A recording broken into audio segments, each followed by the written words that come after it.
ఆమె రాజీనామా చేయడం జరిగింది. కాకపోతే ఏంటంటే వీళ్ళు లొల్లి పెట్టుకోవడం వల్ల కాంగ్రెస్ కూడా మేలు జరగవచ్చు.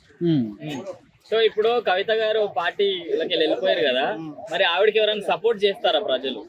చేస్తారు, కొంతమంది చేస్తారు, కాకపోతే అంత ఫాస్ట్ గా డెవలప్ కాదు. అండ్ ఇంకో మాట అన్న, ఇదంతా కూడా జస్ట్ ఒక స్ట్రాటజీ, జస్ట్ ఇంకా మళ్ళీ ఎలక్షన్స్ వచ్చేంత వరకు ఈ విధంగా ఉంటారు, ఎలక్షన్స్ అయిపోయిన తర్వాత కలిసిపోతారు వాళ్ళని చెప్పేసి కూడా అంటున్నారు. ఈ ఎలక్షన్ అయిపోయిన తర్వాత కలిసిన సుఖం ఉంటుంది కదా, ఎలక్షన్ ముందే అందరు కలిసి ఉండి ఒక మాట మీద ఉంటే బాగుంటుంది. అంటే ఎలక్షన్ తర్వాత కలిసి ఆమె పార్టీలో వచ్చిన సీట్స్ అన్ని మళ్ళీ బీఆర్ఎస్ లో కలుపుకుంటారని చెప్పి బయట మాట్లాడుకుంటున్నారు, మీరేమంటారు? అట్లా అది కాదు, కాన్ఫిడెంట్ వస్తుంది అట్లయితే. అదే కాంగ్రెస్ వీళ్ళు కొట్టుకోవడం వల్ల. అంటే కొంతమంది హరీష్ రావుని సంతోష్ రావుని ఉద్దేశించి మాట్లాడుతుంది కదా, వాళ్ళ వల్లనే పార్టీకి నష్టం జరుగుతుంది. వాళ్ళ వల్ల అనేది మొన్న ఇంటర్వ్యూలో మాట్లాడింది కదా, దానివల్ల సస్పెండ్ చేయడం జరిగింది. సస్పెండ్ చేయడం వల్ల ఆమె ఉండదు కాబట్టి రాజీనామా.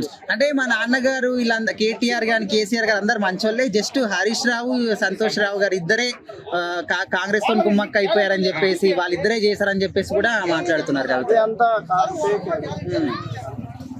లోకల్ ఎలక్షన్ ముందర ఈ విధంగా జరగడం అనేది బీఆర్ఎస్ పార్టీకి ఏమైనా కొద్దిగా నష్టమే జరగవచ్చు. కాంగ్రెస్ మేలు జరుగుతుంది. Okay, thanks.